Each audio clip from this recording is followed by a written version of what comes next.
குரு அருள், குருவே துணை. எல்லாம் வல்ல பரம்பொருளை வணங்குகிறேன், வாழ்த்துகிறேன்.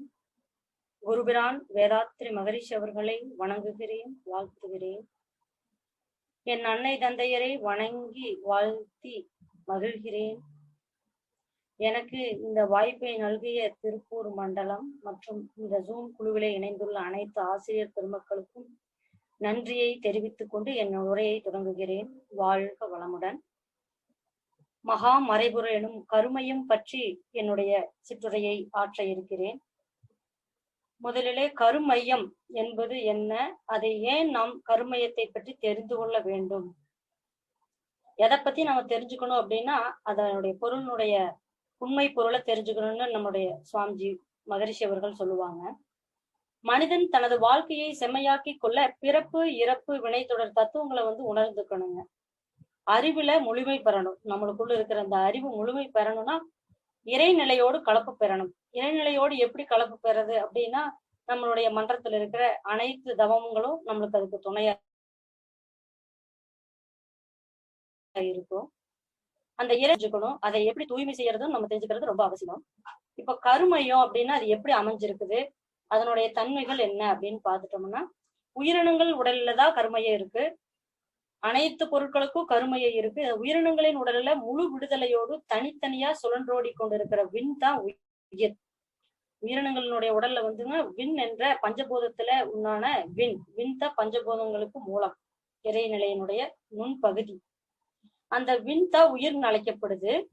இந்த விண் தான் உயிருங்கிறதுனால இது சித்தாகாசம்னு சொல்லுவோம். சித்தாகாசம் இந்த உயிரை சூக்கும உடல்னு சொல்றோம், பிரணவ உடல் என்றும் சொல்கிறோம். இப்போ இறைநிலையே அலைநிலையில காந்தமா இருக்கு. இதுக்கு உருவம் கிடையாது, இறைநிலைக்கு உருவம் கிடையாது. அது பாய்ம பொருளான காந்தம் எவ்வளவுதான் திணிவு பெற்றாலும் நம்ம கண்களுக்கு புலப்படுறதில்லை.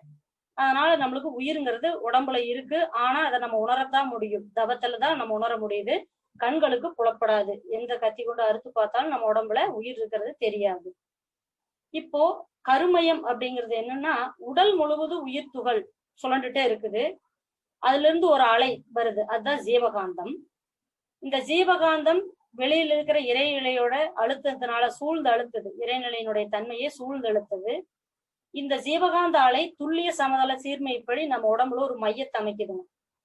இந்த திணிவு பெற்ற மையம் காந்தம் உடல் முழுவதும் சுழன்றாலும் அந்த ஜீவகாந்தம் உடல் முழுவதும் சுழன்று அங்க ஒரு மையத்துல துளிய சமதள சீர்மைப்படி ஒரு திணிவு ஏற்படுது. அந்த திணிவு பெற்ற ஜீவகாந்த மையம் தான் கருமையம். உயிரினத்துல ஜீவகாந்தம் கருமையத்தை ஆன்மான்னு சொல்றோம். உடல் அழிஞ்சிட்டாலும் இந்த ஆன்மா அழியாதது. இது வினை தொடரா வந்துட்டே இருக்குது. எல்லா ரெக்கார்டும் இதுலக்குள்ள இருக்குது கருமையத்துல.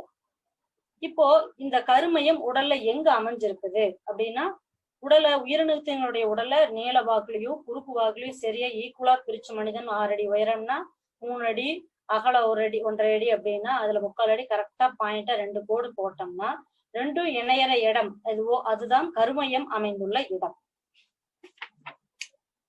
இப்போ இந்த கருமையம் ஏன் அப்படி சிறப்பு பெயர் பெறுது? கருமையம் அப்படின்னு சொன்னாலே, கரு அப்படின்னு சொன்னாலே அது இறைவன். அந்த இறைவன் இருக்கக்கூடிய தன்மைகளே அது கண்ணுக்கு தெரியாது. அனைத்தையும் சுருக்கி இருப்பா வச்சுக்கிற தன்மைதான். அதனால இந்த கருமையம் காந்த ஆற்றலால திணிவு பெற்று இருக்கிறதுனால அதுக்கு கருமையம். இறைநிலையினுடைய அனைத்து தன்மைகளும் இந்த கருமையத்துக்கு பொருந்தும். இந்த கருமையம் மனிதநாட்டும் செயல்களுக்கு ஏற்ப விளைவை நல்கும் தெய்வீக நீதிமன்றமா இருக்கு. இந்த கருமையம் அவ்வளவு சிறப்புப்பட்டதுங்க.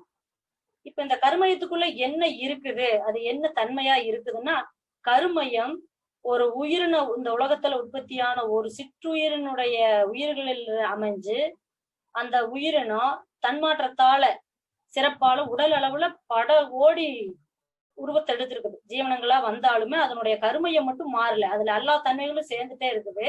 அந்த கருமையம் ஒரு பெட்டகம் அப்படியே உள்ள இருக்க எல்லாத்தையுமே சேவ் பண்ணியே வச்சிருக்கு. ஜெனட்டிக் சென்டர் அப்படின்னு சொல்ல அந்த காந்த ஈர்ப்புனால அத்தனை கோடி தத்துவங்களும் உள்ள மறைஞ்சிருக்கு. இப்போ இந்த கருமையம் காந்த ஆற்றலால உள்ள ஈர்க்கப்பட்டு இருக்குது.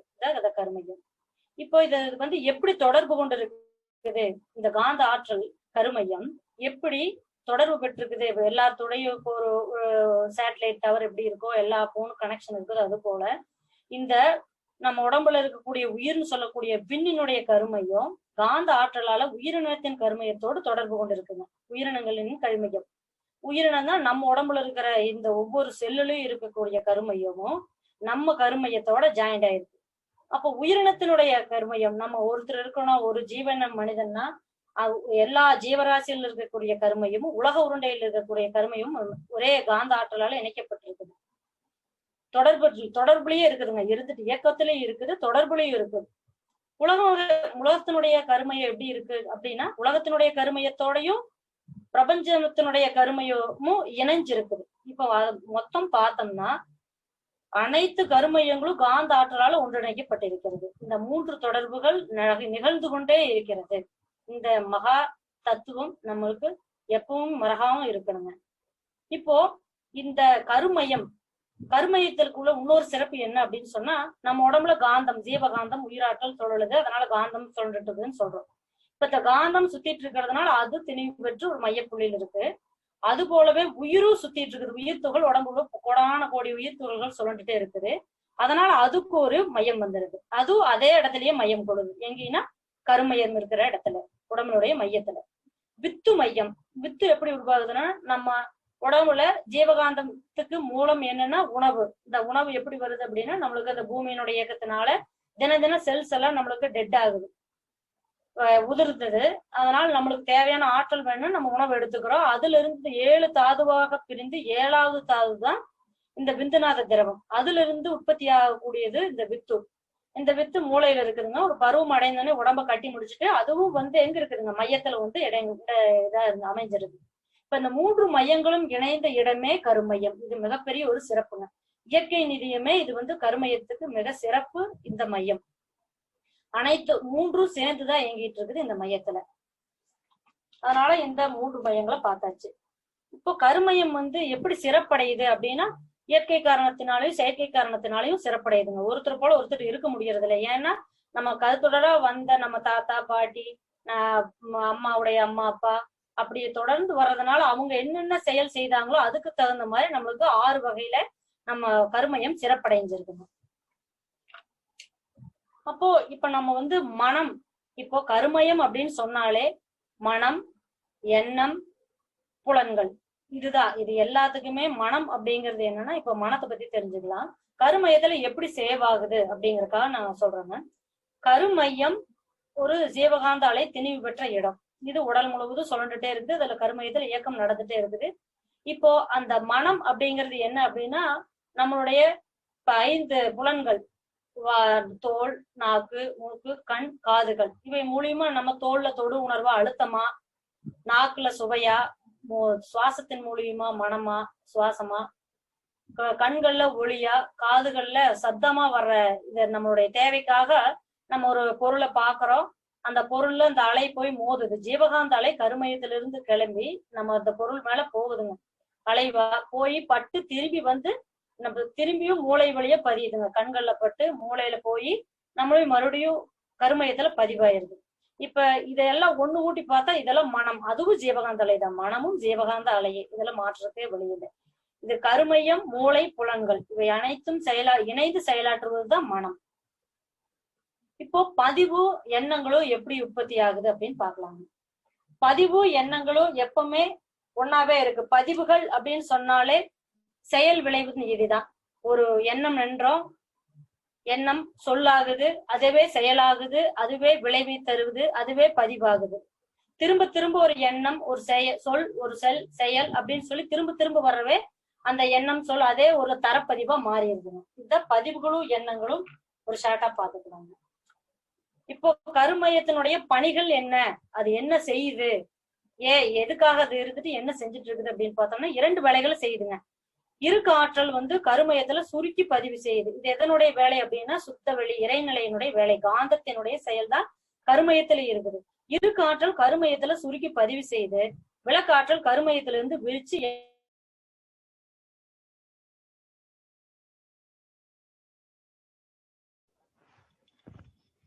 வாழ்க வளமுடன். மைக் ஆஃப் ஆயிருக்கு பாருங்க.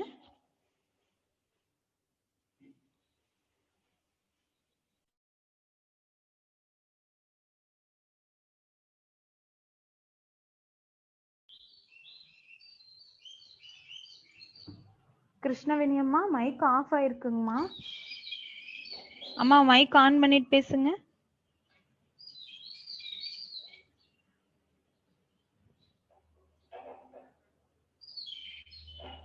கவிதாம்மா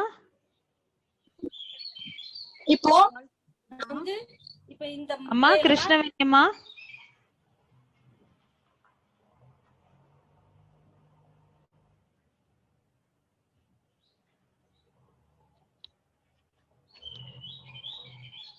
வாழ்க வளமுடன்.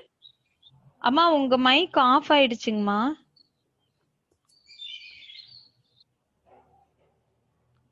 வாழ்க வளமுடன். வாழ்க வளமுடன். நான் பேசுறது கேக்குதுங்களா? கேக்குதுங்கம்மா. உங்க மைக் ஒரு நிமிஷத்துக்கு முன்னாடி ஆஃப் ஆயிடுச்சு. அதான் ஒரு கால் வந்திருக்க மாட்டேங்குதுங்க, கட் ஆயிடுச்சு. ஓ சரி சரிங்கம்மா சரிங்கம்மா. இறுக்கி வைத்தல் அது சொன்னீங்க இல்லைங்களா, விரிச்சு காட்டுதல், அதுல இருந்து ஆஃப் ஆயிடுச்சு. சரி ஓகேங்கம்மா. வாழ்க வளமுடன். வாழ்க வளமுடன். வாழ்க வளமுடன். இப்ப கருமையத்தின் பணிகள் இருக்கு ஆற்றல் கருமையத்துல சுருக்கி பதிவு செய்யுதுங்க. விளக்கு ஆற்றல் கருமையத்திலிருந்து விரித்து எண்ணங்களா மலர்த்தி காட்டுது. இதுக்கு இந்த கவிகள் பசு ஒன்றை பார்த்தோம், பார்த்த காட்சி கண்ணுல வந்து ஒரு பசு வந்து 6 அடி அகலம் 4 அடி உயரத்துல இருக்குது. அது வந்து நம்ம பாக்குற போது நம்மளுடைய ஜீவகாந்தாலே கண்கள் மூலியமா போய் அந்த பசுனுடைய உருவத்தை தடுத்து அதனுடைய உருவம் வந்து நம்மளோட கண்கள்ல கொசு அளவுல பதியுதுங்க. அப்ப அந்த கொசு அளவுல பார்த்தது இந்த காந்த ஆற்றலினால மூளைக்கு போற போது என்ன ஆகுதுன்னா அங்க அழுத்து புள்ளி ஆயிருதுங்க. ஜீவகாந்தம் நம்ம உடம்புல சுழண்டுட்டே இருக்கிறதுனால இப்ப இந்த மூளையில இருக்கக்கூடிய இந்த காந்த ஆற்றல் அழுத்த புள்ளியா இருக்கிறது அது அப்படியே பரநிலையில பரவி காந்தத்துல அப்படியே கலந்து கருமையத்துக்கு தரப்பதிவா போயிருது. இப்ப நம்ம விரும்பியோ விரும்பாமலோ பசுவை நினைச்சாலோ நினைக்கலைனாலோ அந்த பசு அங்க இல்ல, வேற ஒரு சூழ்நிலையில நம்ம நினைச்சு பாக்குற போது அந்த கருமையத்துல தன்மையா பதிஞ்ச அந்த பசு நம்மளுக்கு மீண்டும் நினைவுபடுத்துது. இதுதான் கருமையத்தினுடைய பணிகள். இப்போ 5 புலன்கள் மூலியமாவும் பதிவு பெறுது. கண் காது மூக்கு மூலியமாவும் பஞ்சதன் மாத்திரையா மாற்றம் பெற்று பதிவு பெறுறோம்.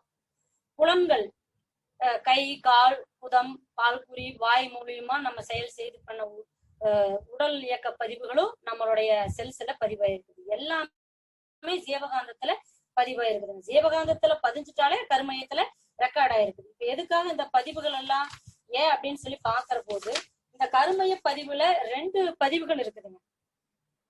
2 அடுக்கு பதிவு இருக்கு. மேலடுக்கு பதிவு, கருவமைப்பு பதிவு. இப்ப மேலடுக்கு பதிவு அப்படின்னு சொன்னா அது வந்து நம்மளுடைய 3 வயசுல இருந்து இப்ப வரைக்கும் நம்ம செஞ்சதுதான் மேலடுக்கு பதிவு.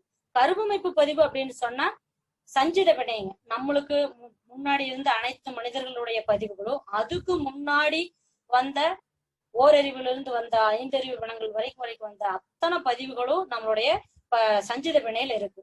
அதனால இப்ப இந்த ஆகாமிய வினை அப்படிங்கிறது எப்படி வருதுன்னா சஞ்சிதம் பிராரப்தம் ஆகாமியம். இப்போ 2 வினைகளும் சேர்ந்துதான் நம்மளுக்கு ஆகாமிய வினை. ஆன்மாவுக்கு ஆகாமிய வினையினுடைய டெபினிஷன் ஆன்மாவுக்கு இச்சையை ஊட்டி மனச்செயல் எழுச்சிகளை உண்டு பண்றதுதான் இந்த ஆகாமிய வினை. அதனால தமிழ்ல வந்து இதுக்கு வந்து பழைய வினைய புகுவினை பலவினைன்னு சொல்லுவாங்க. ஆகாமிய வினை வந்து புகுவினை, முதல்ல இருந்த சஞ்சிதமும் பிராரப்தத்தையும் பலவினை அப்படின்னு சொல்லுவாங்க.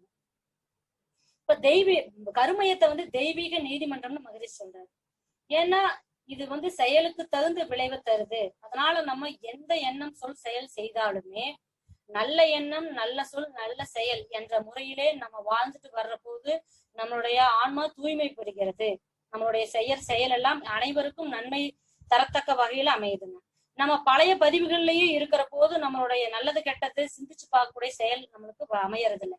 அதனால சிந்தித்து செயலாற்றுவதற்கு நம்மளுடைய மனவளக்கலையில் இருக்கக்கூடிய அகத்தவம் அகத்தாய்வு குணநலப்பேறு முழுமை பேறு பெறுவதற்கு இந்த அனைத்து தவங்களும் உடற்பயிற்சியும் காயங்களுக்கும் மிக முக்கிய பங்கு வகிக்குதுங்க. இப்ப கருமையத்தை மகரிஷி எவ்வாறு சிறப்பா சொல்றாருன்னா இது பிரபஞ்ச ரகசியங்கள் அனைத்தும் அடங்கிய ஒரு தெய்வீக நிதியம்னு சொல்லலாம் அப்படிங்கிறாருங்க. கருமைய இயற்கையினுடைய புதையல் பெட்டகம் தெய்வீக நீதிமன்றம் அப்படி உயர்வுபடுத்தி கொடுக்கிறார் மகரிஷி. இப்போ இதெல்லாம் பதிவு எல்லாமே சரி, இது நாள் வரைக்கும் இருந்த பதிவுகள் எல்லாமே நம்ம கருமையத்துக்குள்ள இருக்குது. அது எப்படி விளைவா காலத்தால் எப்படி எழுச்சி பெறுதுன்னா, ஒரு ஆலமர விதை இருக்குது உதாரணத்துக்கு. அம்மா வாழ்க வளமுடன்மா. வாழ்க வளமுடன்மா. ஆமா டைம் சரிங்க. ஒரு நிமிஷம் எடுத்துட்டு முடிச்சுக்கோங்கம்மா. வாழ்க சரிங்க. வளமுடன். இப்போ அந்த ஒரே ஒரு உதாரணத்தை சொல்லி முடிச்சுக்கிறேங்க. ஒரு ஆலமரம் எல்லாம் நினைக்கிறதெல்லாம் நடக்குதா அப்படின்னு சொன்னா அந்த எண்ணங்களினுடைய வகைகள், அது செயலாகக்கூடிய தன்மைகள் இருக்குதுங்க. எல்லாத்துக்குமே காலம் இதெல்லாம் இருக்குது. தொடர்பு கொள்ளும் பொருள், திரும்ப திரும்ப நினைக்கிறது, திரும்ப திரும்ப எந்த நல்ல எண்ணங்களை நினைச்சாலும் அது செயலுக்கு வருது. அது போலவே ஒரு ஆலமர விதையினுடைய அந்த விதையில அந்த மரத்தினுடைய முழு உருவமும் அதனுடைய தன்மைகளும் எல்லாமே இருக்குது. அது ஆனா போட்டோன்னே வர்றதில்ல. அது காலத்தால எழுச்சி பெறுது. 1 மாசம் 2 மாசம் 3 மாசம் செடியா இருந்து மரமாயி பூத்து காய்ச்சு அது மறுபடியும் பழமாயி கீழே விழுந்து, அது போல அந்த ப்ராசஸ் வந்து தொடர்ந்து நடக்கிறது. கருமையும் ஒண்ணு கூட பிசகாம அலை வடிவுல சுருக்கி பறிச்சிருக்குதுங்க. இப்ப இந்த அலை தத்துவத்தை நான் விட்டுட்டேன். அலை வந்து ஒவ்வொரு அலைச்சுழலும் கருமையத்துல பதிஞ்சிருக்குது. அதே அலைச்சுழல் வர்ற போது அந்த பொருள் எந்த அலைச்சுழல பதிவு பெற்றதோ அதே அலையில வெளிவருது. அது போலவே ஒவ்வொன்றும் ப்ராசஸ் மாறாம கருமையத்துல செயல் விளைவு நீதி, செயலுக்கு தகுந்த விளைவு அப்படிங்கிறது இறைநிலை கருமையத்தில் இருப்பாக இருந்து கொண்டு அனைவருக்கும் எப்பொழுதும் எந்த நேரத்திலுமே செயலுக்கு தகுந்த விளைவை நல்கி கொண்டே இருக்கிறது. அதனால் நாம் ஆற்றும் செயல்கள் அனைத்தும் இனி ஆகாமை வினையாக நல்ல வினையாகவே நாம் செயலாற்றி ஒவ்வொருவரும் இறையுணர்வு பெறுவதற்கு கருமையத்தை தூய்மை செய்து கொள்வோம். வாழ்க வளமுடன். எனக்கு வாய்ப்பளித்த அனைவருக்கும் வாழ்க வளமுடன். வாழ்க வையகம், வாழ்க வையகம், வாழ்க வளமுடன். மிக்க நன்றிங்கம்மா. வாழ்க வளமுடன். வாழ்க வளமுடன். வாழ்க வளமுடன்மா.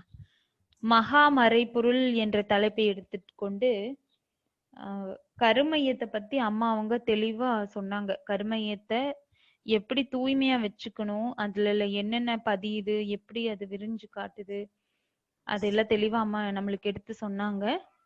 தெய்வீக நீதிமன்றம் இது ஒரு மகாமறை பொருள், அப்புறம் தெய்வீக பெட்டகம் இப்படி சொன்னாங்க. அது ஒரு ஜெனட்டிக் சென்டர். அதாவது நம்ம கருமையத்துக்குள்ள பிரபஞ்சம் முதற்கொண்டு 6வது அறிவு தோன்றின வரைக்கும் எல்லாமே ரெக்கார்டாயிங்க இருக்குது அப்படிங்கறதையும் அம்மா சொன்னாங்க. ரொம்ப நன்றிங்கம்மா. அதே மாதிரி செயலுக்கு ஏற்ற விளைவு, இறை உணர்வு பெறதற்கு என்ன, அந்த கருமையத்தை எப்படி தூய்மையா வச்சிருக்கணும், இதெல்லாம் அம்மா சொன்னாங்க. மிக்க நன்றிங்கம்மா. மிக்க நன்றி. துணை பேராசிரியர் கிருஷ்ணவேணி அம்மா அவர்கள் வாழ்க வளமுடன்மா. வாழ்க வளமுடன்.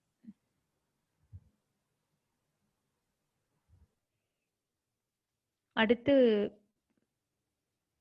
துணை பேராசிரியர் நித்திலவள்ளி அம்மா அவர்கள் இறை உணர்வுக்கு எளிய வழி என்ற தலைப்பிலே உரையாற்ற இருக்காங்க. அம்மா அவர்களை வாழ்க வளமுடன் என்று வாழ்த்தி வரவேற்கின்றோம். வாழ்க வளமுடன்மா. வாழ்க வளமுடன். வாழ்க வளமுடன்மா. வாழ்க வையகம், வாழ்க வையகம், வாழ்க வளமுடன், வளர்க வேதாத்திரியம். குரு வாழ்க, குருவே துணை. இன்று நடக்கும் எல்லா நிகழ்வுகளிலும் குரு சுகமாக எழுந்தருளி நடத்தி கொடுப்பாராக. இன்னைக்கு பேச கொடுத்திருக்கிற தலைப்புங்க இறை உணர்வுக்கு எளிய வழின்னு சொல்லிட்டுங்க. அதுல ஞானக்களஞ்சியம் கவியிலிங்க 4வது கவியா மகர்ஷி தந்திருக்காருங்க, அருள்துறைக்கு நேர்வழின்னு சொல்லிங்க. அந்த அருள்துறையிலிருந்து நாம எப்படி இறை உணர்வை அடையறதுக்கு எளிய வழி அப்படிங்கறத அந்த கவியில விளக்கி இருக்கிறாருங்க. நம்ம அந்த கவியினுடைய மகர்ஷி கொடுத்த விளக்கத்தையும் சொல்லி நம்ம பார்க்க போறோங்க. இப்போ ஃபர்ஸ்ட் அந்த கவி முதல்ல பார்த்துடலாங்க. அருள்துறைக்கு நேர்வழிங்க. முட்டைக்குள் அமைந்த கரு உடலாலும் உயிராலும் வளர்ச்சி பெற்றால், முட்டைக்குள் அமைந்த கரு உடலாலும் உயிராலும் வளர்ச்சி பெற்றால், மூடியவோடு உடைந்து விடும், மூடியவோடு உடைந்து விடும். குஞ்சு வெளியுலகை கண்டின்பம் துய்க்கும், குஞ்சு வெளியுலகை கண்டின்பம் துய்க்கும். திட்டமிட்டு அறம் ஆற்றி தூய்மை அறிவில் உடலில் பெற்று விட்டால் தீரும் வினை. திட்டமிட்டு அறமாற்றி தூய்மை அறிவில் உடலில் பெற்று விட்டால் தீரும் வினை. புலன் மயக்கம் தாண்டிடலாம், தீய வினை பதிவு எல்லாம் விட்டுவிடும். புலன் மயக்கம் தாண்டிடலாம், தீய வினை பதிவு எல்லாம் விட்டுவிடும். விளைவாக வீடு பேரினும் அறிவை அறிதல் கிட்டும். விளைவாக வீடு பேரினும் அறிவை அறிதல் கிட்டும். வினை பயனை போக்காமல், வினை பயனை போக்காமல் வீட்டை அடைய விரும்புவதோ பொருந்திடாது. வினை பயனை போக்காமல் வீட்டை அடைய விரும்புவதோ பொருந்திடாது. தட்டுங்கள் திறக்கும் என்றார் தனக்குள்ளேயே, பேராற்றல் புதையல் கண்டோர். தட்டுங்கள் திறக்கும் என்றார் தனக்குள்ளேயே, பேராற்றல் புதையல் கண்டோர். தக்க வழி அருட்குருவின் தாள் பணிந்து தாவம் பயின்று தானை உணர்தல், தானை உணர்தல். தக்க வழி அருட்குருவின் தாள் பணிந்து தாவம் பயின்று தானை உணர்தல், தானை உணர்தல். வாழ்க வளமுடன்ங்க. இதனுடைய மகரிஷி கொடுத்த இந்த பாடலுக்கு உண்டான விளக்கத்தை பார்க்கலாங்க. இப்போ அவர் மகரிஷி கொடுக்குற எல்லா விளக்கமுமே எல்லாருமே பாமரரும் புரிஞ்சுக்க கூடிய அளவுக்கு எளிமையான விளக்கம் தாங்க ஒவ்வொரு இதுக்கும் கொடுத்திருக்காரு. இதுல உதாரணத்துக்கு நம்ம பார்க்கும்போது ஒரு பறவைங்க, அந்த பறவையினுடைய முட்டைக்குள்ள வந்துங்க மஞ்சக்கரு இருக்குது, அதை சுத்தி வெள்ளைக்கரு இருக்குதுங்க. இது எல்லாமே நம்ம தெரிஞ்சதுதாங்க. இப்போ பறவையானது வந்து முட்டையினுடைய மேல அமர்ந்து தன்னுடைய உடல் சுட்ட முட்டைக்கு கொடுக்குதுங்க. அப்ப என்ன ஆகுது, மஞ்சள் கரு வந்து குஞ்சா மாறுதுங்க. இந்த வெள்ளைக்கருவை தன்வசமாக்கின அந்த மஞ்சள் கரு வந்து என்னவா மாறுதுங்கன்னா உடலா வந்து உயிரா வந்து முழுமையான ஒரு வளர்ச்சியை பெற்றுதுங்க. அதுக்கப்புறம் தான் அந்த ஓடு வந்து மூடி இருக்கிற ஓடு உடைஞ்சிருதுங்க. இப்ப குஞ்சு வந்து வெளியில வந்துருது. வெளியில வந்து என்ன பண்ணுதுன்னா இந்த உலகத்தை கண்டு இன்பத்தை அனுபவிக்குது. இப்ப உதாரணத்துக்கு பார்த்தோம்னா நம்ம குழந்தையா இருக்கும்போது, தாயினுடைய நம்ம வயிற்றுல இருக்கும்போது ஒரு 5-6 மாசத்துலயே வந்து கேட்டல் அப்படிங்கிற ஒரு இன்பத்தை அனுபவிக்கிறோம். எப்படின்னா வளகாப்பு அப்படிங்கிற ஒரு செய்வாங்க. அப்ப வந்து கையில நிறைய வளையல்கள் போடும்போது, நிறைய பாடல்கள்லாம் கேட்கும்போது அப்பவே வந்து அந்த ஒரு அந்த ஜனனமான அந்த குழந்தையானது அந்த கேட்டல் அப்படிங்கிற ஒரு இன்பத்தை அனுபவிக்க ஆரம்பிச்சிருதுங்க. அதுக்கப்புறம் அதுல இருந்து நம்ம தாயினுடைய வயிற்றுல இருந்து வெளியில வந்ததுக்கு அப்புறம் ஃபர்ஸ்ட் வந்து அழுகும் போது சக்கரை தண்ணி கொடுப்பாங்க. அந்த சக்கரை தண்ணி வந்து இனிப்புங்கிற ஒரு சுவையை வந்து அது அனுபவிக்க ஆரம்பிச்சிருதுங்க. அப்ப வந்து அந்த இன்பத்தை ஒவ்வொரு ஸ்டேஜா நம்ம வந்து குஞ்சுல இருந்து நம்ம வரும்போது குழந்தையில இருந்து நம்ம அந்த இன்பத்தை வந்து அனுபவிக்க ஆரம்பிச்சிடறாங்க. இப்போ பல கோடி பிறவி எடுத்துட்டு வந்திருக்கிற அந்த மனிதன் வந்து நம்மளுடைய கருமையம் வந்து சுத்த தூய்மையா வந்திருக்குதா அப்படின்னு பாத்தீங்கன்னா நிச்சயமா இல்லைங்க. எப்படி வந்திருக்குதுன்னா உடல் நோயா வந்திருக்குது, மனக்கலக்கமா வந்திருக்குது, எல்லாம் எப்படி வந்திருக்குதுங்க, கலங்கப்பட்டு வந்திருக்குதுங்க. இந்த கலங்கத்தை போக்கணும் அப்படின்னா நம்ம ஃபர்ஸ்ட் மகரிஷி சொன்னபடி திட்டமிட்டு அறமாற்றி அப்படின்னு சொல்லி சொல்றாருங்க. திட்டமிடுதல் அப்படின்னா என்னங்க அப்படின்னு பார்த்தோம்னா, அதாவது நம்ம இப்ப வாழ்ற வாழ்க்கை திட்டமிட்டு வாழ்றதுங்களா, அந்த வாழ்க்கையை வந்து நம்ம இப்ப வாழ்ந்துட்டு இருக்கிற வாழ்க்கையை வந்து திட்டமிட்ட வாழ்க்கையா அப்படின்னு பாத்தீங்கன்னா நிச்சயமா இல்லைங்க. இந்த திட்டமிடாத வாழ்க்கை வந்து அறநெறி வாழ்க்கை இல்லைங்க. நம்ம வந்து அறநெறி வாழ்க்கை வாழணும் அப்படின்னா கண்டிப்பா நம்ம வாழ்ற வாழ்க்கை வந்து திட்டமிட்டு வாழ்ற வாழ்க்கை தாங்க இருக்கணும். திட்டமிட்டு வாழ்ற வாழ்க்கை, திட்டமிட்ட செயல் அப்படின்னா என்னன்னு பார்த்தோம்னா, துன்பத்தை நீக்கணும், கெட்டது நீக்கணும். இதெல்லாம் எது துன்பம் எது இன்பம்னு தெரிஞ்சு ஃபர்ஸ்ட் வாழ்ந்தனாதாங்க அந்த மாதிரி ஒரு வாழ்க்கை தாங்க அறநெறி வாழ்க்கை. இப்ப திட்டமிட்ட வாழ்க்கையில வாழ்ந்துட்டு இருக்கிற நம்ம நிறைய திட்டமிடாத வாழ்க்கையை வாழ்ந்துட்டு இருக்கிற நம்ம துன்பத்தை தாங்க அனுபவிச்சுட்டு இருக்கிறோம். அதாவது துன்பத்தை வரவழைச்சிட்டு இருக்கிறோம். துன்பம் எது இன்பம் எதுன்னே நம்மளுக்கு தெரியாதுங்க. அந்த அளவுக்கு நிறைய துன்பத்தை ஏற்படுத்திட்டு கொஞ்சமான இன்பத்தை மட்டும்தான் அனுபவிச்சுட்டு இருக்கிறோம். இது வந்து எங்கிருந்து வருதுங்கன்னா, நம்மளுடைய கரு உருவாகும் போதே நம்மளுடைய கருவில இருந்து நம்ம உணர்ச்சி வசப்பட்ட நிலையில தாங்க இருப்போம். அந்த உணர்ச்சி வசப்பட்ட நிலையில நம்மளுக்கு புலன் மயக்கங்கிறது ஒண்ணு ஏற்படுது. அந்த அப்பவே குழந்தை வந்து இனி பாட்டு கேக்குது அப்படிங்கும் போது அது ஒவ்வொரு இதா நாக்கு சுவையுது. அப்படி இருக்கும்போது புலன் மயக்கத்தால் இது பண்ணி, அப்ப வந்து புலன் மயக்கத்தால் இருக்கும்போது நம்ம செய்யற செயல் வந்து எப்படி திட்டமிட்ட செயலா இருக்குங்க? நிச்சயமா இருக்காது. நம்ம செயல் வந்து திட்டமிடாத செயலாதான் இருக்கும். அப்படி செய்யப்படுற திட்டமிடாத செயல்னால நம்மளுக்கு துன்பம் தான் அதிகமா வருது. இப்ப இந்த திட்டமிட்டு நம்ம செயல்படணும் அப்படின்னா மகரிஷி வந்து ஒவ்வொரு இதா சொல்லியிருக்காருங்க. அணுகுமுறை வேணும், செயல்படுத்தல் வேணும், சிந்தித்தல் வேணும், சாதித்தல் வேணும். இந்த முறையை பின்பற்றி வாழ்ற வாழ்க்கை வந்து மிக சிறந்த வாழ்க்கையா இருக்கும் அப்படின்னு சொல்லி சொல்றாங்க. இப்ப அடுத்தது வந்து அற வாழ்க்கை அப்படின்னா என்னன்னா, அறம் அப்படின்னாவே நம்ம வாழ்ற இந்த அறநெறி வாழ்க்கை தாங்க அறம் அப்படின்னு சொல்றாங்க. அது உதாரணத்துக்கு பாத்தீங்கன்னா, அறம் அப்படின்னா என்னன்னு சொல்லி மகரிஷி வந்து ஒரு அழகான ஒரு விளக்கம் கொடுத்திருக்கிறாருங்க. ஒழுக்கம், கடமை, ஈகை என்ற மூன்றும் ஒன்றிணைந்த உயர் நெறிதாங்க அறன்னு சொல்லி சொல்லியிருக்கிறாங்க. இந்த ஒழுக்கம் அப்படின்னா என்னன்னா, எண்ணத்தால, சொல்லால, செயலால தனக்கோ பிறருக்கோ தற்காலத்திலோ பிற்காலத்திலோ அறிவிற்கோ உடல் உணர்ச்சிக்கோ துன்பம் விளைவிக்காத செயல் தாங்க ஒழுக்கம்னு சொல்லி சொல்லியிருக்கிறாங்க. அடுத்தது கடமை அப்படின்னா என்னன்னு பாத்தீங்கன்னா, அதாவது நம்மளுடைய அறிவாற்றல் உடலாற்றலையும் கொண்டு என்ன பண்ணணுங்க, அர்ப்பணிப்பு உணர்வோடு சமுதாயத்துக்கு உழைக்கணுங்க. இதுதாங்க கடமை. அதுல ஒரு கவியை சொல்லியிருக்கிறாருங்க, அருமையா இருக்குங்க அந்த கவி.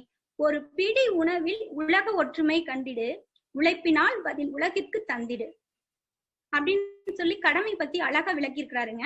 அடுத்தது ஈகை. ஈகை தாங்க இப்போ ஈகைனா என்னன்னா ஈதல் அப்படிங்கிறதுங்க. நம்ம கொடுக்கறது மட்டும்தான் ஈகைன்னு நினைச்சிட்டு இருக்கிறோம். ஒண்ணுமே இல்லைங்க. துன்பம் செய்யாம இருக்கணும், ஒருத்தருக்கு துன்பத்தை போக்கணுங்க. இந்த ரெண்டும் சேர்ந்து செஞ்சோம்னாவே நம்ம மன மகிழ்ச்சியோடு வாழலாங்க. துன்பம் செய்யாம இருக்கணும்னா ஒரு நம்ம சாதாரண வாழ்க்கையில கூட நம்ம எல்லாம் பேசிட்டு இருக்கோம், உதவி செய்யலினாலும் பரவாயில்ல, விபத்தின செய்யாம இருன்னு சொல்லி சொல்லுவாங்க. அந்த மாதிரிதான் நம்ம துன்பம் செய்யாம இருக்கணுங்க ஒருத்தருக்கு. இப்படி திட்டமிட்டு அறமாற்றி அறிவிலையும் உடலிலையும் தூய்மை பெற்றுட்டோம்னா நம்மளுடைய வினை எல்லாம் தீந்துரும் அப்படின்னு சொல்லி சொல்றாங்க. இப்போ வினை அப்படின்னா இங்க என்ன வருதுங்கன்னா, நம்ம எதுல வந்திருக்கிறோம் வினைப்பதிவுகள் அப்படின்னா, மகரிஷி அதுக்கு ஒரு அழகான கவி சொல்றாருங்க. வினைப்பதிவாம் சுமையை விடுத்து தூய்மை பெறவே நினைவாய் உடல் எடுத்தேன், நிலம் மீது வீழ்ந்த பின்னே என்னை மறந்தேன், எந்தன் வினை மறந்தேன், இறைவா உனை மறந்தேன், எல்லாத்தையும் மறந்துட்டேன், ஆனால் நீ வந்து உள் நிறைந்து என்னை மீட்டு அப்படின்னு சொல்றாருங்க. இந்த வினைப்பதிவுகள்ல இதுக்காக தான் நான் வந்திருக்கிறேன், ஆனா இதையவே நான் மறந்துட்டேன் அப்படின்னு சொல்றாரு. அதுக்கப்புறம் மகரிஷி வந்து நம்மளுடைய அந்த வினைப்பதிவுகளுக்கு 3 விண்டா சொல்றாருங்க. கருவமைப்பின் வழிவந்த வினைப்பதிவு சஞ்சிதமாம், உருவெடுத்த பின் கொண்ட வினைப்பதிவு பிராரப்தம், இருவினையும் கூடி எழும் புகுவினையே ஆகாமியம், ஒரு வினையும் வீண் போகாதுங்க, உள்ளடங்கி பின் விளைவாம் அப்படின்னு சொல்லியிருக்கிறாரு. அதாவது வந்து கருத்தொடரா வந்த பதிவு தாங்க என்ன, கருத்தொடராக வந்து இந்த வினைப்பதிவைத்தான் நம்ம வந்து சஞ்சித கர்மம்னு சொல்றேங்க. இப்ப பிராரப்த கர்மம் அப்படிங்கிறது வந்து இந்த பிறவியில செஞ்சிட்டு இருக்கிற வினைகள் தாங்க பிராரப்தம். ஆகாமியம் அப்படிங்கிறது இந்த சஞ்சித பிராரப்த கர்மத்தினுடைய 2 இணைஞ்சு அதனுடைய தூண்டுதலால நம்மளுடைய ஆன்மா வந்து ஒரு இச்சைக்குட்பட்டுருதுங்க. உட்பட்டு இனி செய்ய இருக்கிற வினைகள் தான் புகு வினைகள், புது வினைகள்னு சொல்லி சொல்றாங்க. இந்த வினைகள்லாம் எப்படி வினை தீரும் வினைன்னு சொல்றாரு. எப்படி தீர்க்கணுங்க, இதெல்லாம் செய்யறதுக்கு நம்ம ஃபர்ஸ்ட் கண்டிப்பா என்ன பண்ணணுங்க, தவம் பண்ணணும். அற வாழ்க்கை வாழணும் அப்படின்னாலே கண்டிப்பா நாம தவம் செய்யணும். இந்த தவத்தை தான் மகரிஷி ஒவ்வொரு தவத்துக்கும் சொல்லிடுறாரு. ஒவ்வொரு தவமும் செஞ்சா ஒவ்வொரு வினை போகும்னு சொல்லிருக்காருங்க. இப்போ வந்து முன்வினையில வந்த அந்த கருத்தொடரா வந்த இந்த வினையை போக்கணும் அப்படின்னா நம்ம வந்து சஞ்சித கர்மம் அப்படிங்கிற அந்த இதை போக்கணும் அப்படின்னா நம்ம துரியாதீத தவம் அப்படிங்கிற ஒரு அருமையான தவம் கொடுத்திருக்காருங்க. அந்த தவத்தை செஞ்சோம்னா நம்ம கிட்ட இருக்கிற முன்வினைகள்லாம் கொஞ்சம் கொஞ்சமா போய் நம்மளுடைய பதிவுகள்ல குறைய ஆரம்பிச்சிருங்க. அடுத்தது வந்து தன்வினை அதுக்கப்புறம் வந்து வினை வந்து பிராரப்தன்னு சொல்லி சொல்றாங்க. அதை தீக்கறக்கு கொடுத்திருக்கிற தவம் வந்துங்க துரிய தவம் கொடுத்திருக்கிறாருங்க. அதையே செஞ்சா நம்மளுடைய வினைகள் கண்டிப்பா படிப்படியா நிச்சயமா குறையுங்க. அதுக்கப்புறம் பாத்தீங்கன்னா ஆகாமிய கர்மம், அதாவது பூக வினை 2 சேர்ந்து 2 பதிவுகளையும் உச்சிக்குள்ளாகி நம்ம வந்து ஆன்மா உச்சிக்குட்பட்டு செய்யப்படுகின்ற வினைதான் வந்து ஆகாமியம். அந்த வினையை போக்குறதுக்கு மகர்ஷி கொடுத்திருக்கிற தவம் அருமையான தவம் வந்து ஆக்கினை தவங்க. இந்த எல்லாத்தையும் நம்ம செஞ்சோம்னா நம்மளுடைய வினை வந்து நிச்சயமா தீந்துருங்க. அப்படின்னு சொல்லி சொல்றாருங்க. அடுத்தது வந்து புலன் மயக்கம் தாண்டிடலாம் அப்படிங்கிறாங்க. இதெல்லாம் செஞ்சா நம்மளுடைய புலன் மயக்கம் தாண்டிடலாம் அப்படின்னு சொல்றாங்க. இப்ப புலன் மயக்கத்துக்கு கூட மகரிஷி வந்து அருமையா ஒரு இது சொல்றாருங்க. இந்த புலன் மயக்கத்தால இறைநிலையில ஒரு பகுதியாத்தான் நம்ம இருக்கிறோம் அப்படிங்கறதையும் நம்ம மறந்துட்டு நம்ம இறைநிலையில தான் வந்திருக்கிறோம், இறைநிலையை அடைய போறோம், நம்மளுடைய சுயம் வந்து தெய்வீகம் தான் அப்படிங்கறதையும் நம்ம வந்து மறந்துட்டு எது மூலியமா இருக்கிறோம்னா இந்த 5 புலன்கள் மூலம் உயிரியாற்றல் அழிவதையே இன்பமென உணர்மயக்கம். சிந்தனையில் உயரும் கால் ஜீவகாந்தம் சிதறுவதை ஐயுணர்வென்று அறிந்து கொண்டோம். உந்த குண்டலினி உருவமய தூறி வரும் பேரறிவின் ஆற்றல் பெற்று சொந்த தனி முயற்சியினால் வாழ்வாராய்ந்து சொல் நினைவு செயல் 3ஐ ஒழுங்கு செய்வோம் அப்படின்னு சொல்றாரு. இந்த புலன் மயக்கத்துக்கு அருமையான பாட்டுங்க. அதாவது சொல் செயல் நினைவு இந்த 3ஐயுமே வந்து நம்ம ஒழுங்கு பண்ணினாவே இந்த புலன் மயக்கத்துல இருந்து நம்ம வெளியில வந்துடலாங்க. தீய வினை பதிவு அப்படின்னு சொல்றாரு. புலன் மயக்கம் போயிருச்சு, திட்டமிட்டுட்டோம், அறம்னா என்னன்னு பார்த்தாச்சு, அற வாழ்க்கை வாழ்ந்து நம்ம உடல்ல அறிவுல தூய்மை பெற்றுட்டோம், நம்ம தவம் செஞ்சு வினை தீர்த்துட்டோம், நம்ம கிட்ட இருக்கிற புலன் மயக்கத்தை நாம இதெல்லாம் செஞ்சாவே தவ வாழ்க்கை அற வாழ்க்கை வாழ்ந்தாலே நம்மளுடைய புலன் மயக்கம் போயிடுச்சு. அப்புறம் தீய வினை பதிவெல்லாம் விட்டுவிடும் அப்படின்னு சொல்றாரு. தீய வினை பதிவுனா என்னன்னா ஒண்ணுமே இல்லைங்க, நம்மளுடைய கடந்த கால அனுபவம், தற்கால சூழ்நிலை, எதிர்கால விளைவுகளை கணித்து சிந்தனை செய்து திட்டமிட்டு, என்னங்க திட்டமிட்டு அப்படிங்கறத முக்கியமா சொல்றாருங்க. திட்டமிட்டு விழிப்பு நிலையில செயல்படும் போது மனிதன் வந்து சாதாரணமா நம்ம எப்படி இருப்போங்க, அறியாமை, அலட்சியம், உணர்ச்சி வசத்தல் ஏற்படுகின்ற சாதாரணமா இப்படிதான் இருப்போம். இந்த மாதிரி ஏற்படுகிற நிலையில தீய வினை பதிவுகளை நம்மளால கழிச்சிட்டு நல்ல பதிவுகளை ஏற்படுத்தும் போது மட்டும்தான் நம்மளுடைய கருமையம் வந்து தூய்மையாகி வீடு பேருங்கிற முழுமை பேர் அடைவதற்கு உதவுதுங்க. இதுதாங்க இதுல வேற ஒண்ணு, வீடு பேரு எனும் அறிவை அறிதல் கிட்டும் அப்படின்னு சொல்லி சொல்றாருங்க. இப்படி வாழ்ந்தா நம்ம புலன் மயக்கத்துல இருந்து விடுபட்டுறலாம். நம்ம கிட்ட இருக்கிற தீய வினை பதிவெல்லாம் தண்ணில இருந்து கொஞ்சம் கொஞ்சமா விடுவிச்சுக்கலாம். அதன் விளைவாக என்ன கிடைக்குதுன்னா நம்மளுக்கு முக்தி, மோட்சம், விடுதலை, வீடு பேருங்கிற சொல்லப்படுகின்ற அறிவை அறிந்து தெளிவு கிடைக்குதுங்க. முட்டையின் ஓடு உடைஞ்சாதான் குஞ்சு வந்து வெளி உலகத்தை வந்து பார்க்க இன்புத்தை அனுபவிக்க முடியுங்க. அது போலதான் நம்மளுடைய நம்ம மனிதனா வந்திருக்கிற நம்ம அந்த வண்டி திறப்பெடுத்து வந்திருக்கிற நம்ம கருமைய களங்கங்களை தூய்மை செஞ்சா மட்டும்தாங்க முழுமை பேருங்கிற வீடு பெற்று அடைய முடியுங்க. தீய வினைப்பதிவுகளை போக்கிக் கொள்ளாத வரையில நம்மளுடைய பிறவி நீண்டுட்டுதான் இருக்கும். பிறவி வந்து இதோட நின்று போறது இல்லைங்க. ஒரு இனிமையா வாழணும் அப்படின்னு நினைச்சா கூட நம்மளால முடியாது.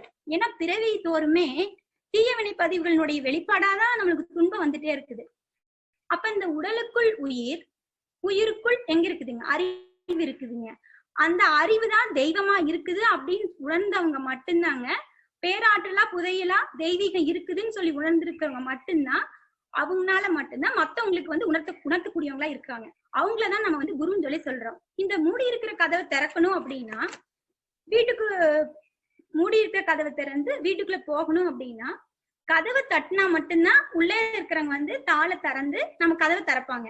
அது போலதாங்க இப்ப வீடு பேர் அடைஞ்சு நாம் இனிமையா வாழணும் அப்படின்னு நினைச்சாவே நம்ம கரெக்டான குருவை, சரியான குருவை கண்டடைஞ்சு அவரை பணிஞ்சு குரு வந்து நம்மளுக்கு அருமையான ஒரு வித்தையை கொடுத்திருக்காருங்க.